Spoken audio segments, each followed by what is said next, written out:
অবশেষে Real Madrid ছাড়ার দ্বার প্রান্তে ভিনিসিয়াস জুনিয়র। ভালো প্রস্তাব পেলে ভিনিকে ছেড়ে দিতে পারে রিয়াল মাদ্রিদ।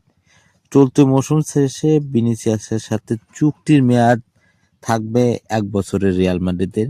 নতুন চুক্তি নিয়ে এখনো কোনো আলোচনায় যেতে পারেনি দুই পক্ষ।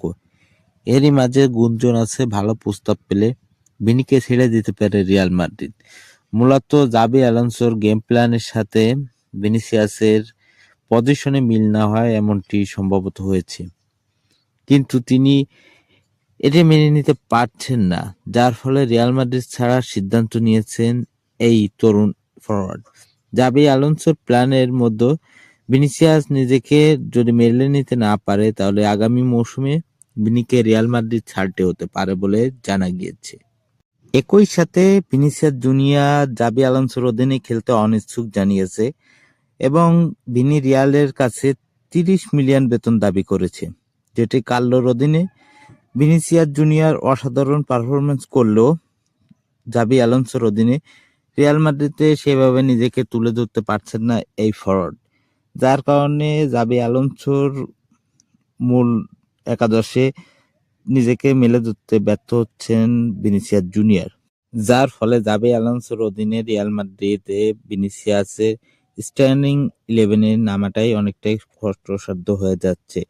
একই সাথে বলা যায় রিয়াল মাদ্রিদে ভিনিসিয়াস জুনিয়রের ক্যারিয়ার অনিশ্চিতের পথে। একই সাথে পেরেজের সাথে ভিনিসিয়াসের চুক্তির মেয়াদের বিষয়ে আলোচনা চলছে বলে জানা গিয়েছে। অর্থাৎ বলা যায় ভিনিসিয়াস জুনিয়র জাবি আলোনসোর অধীনে আগামীতে ফুটবল খেলবে কিনা সেটা সময়ের ব্যাপার এবং আগামী মৌসুমে রিয়াল মাদ্রিদ ছাড়ার খুবই নিকটে আছে এই ব্রাজিলিয়ান ফরওয়ার্ড।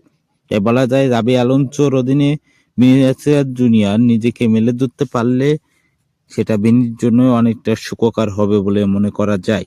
রিয়াল মাদ্রিদে ভিনিসিয়াস জুনিয়রের অতীত পরিসংখ্যান এবং বর্তমান পরিসংখ্যানের অনেকটাই পার্থক্য থাকায় ভিনিসিয়াস নিজের ফর্মে ফিরতে অনেকটাই সময় লেগে যাচ্ছে, যার কারণে রিয়াল মাদ্রিদের গেম প্ল্যানের সাথে মানিয়ে নিতে পারছেন না এই ফরওয়ার্ড এবং একই সাথে কোচ জাবি আলোনসোর প্ল্যানের ভিতর না থাকারই সম্ভাবনা বেশি রয়েছে। এরই কারণে ভিনিসিয়াসের উপর বিরক্ত কোচ জাবি আলোনসো, যার ফলে আগামী মৌসুমে রিয়াল মাদ্রিদ ছাড়ার অতি নিকটে আছে এই ফরওয়ার্ড। যদি ভালো প্রস্তাব রিয়াল মাদ্রিদ পেয়ে থাকে তাহলে আগামী মৌসুমে ভিনিকে ছেড়ে দেওয়ার সম্ভাবনা রয়েছে রিয়াল মাদ্রিদের। একই সাথে ভিনিসিয়াস জুনিয়রের জন্য বড় প্রস্তাবের অপেক্ষায় রয়েছে বেশ কিছু ক্লাব। অতএব দেখারই বিষয় ভিনিসিয়াস এবং রিয়াল মাদ্রিদের সম্পর্ক কতদূর যেতে পারে।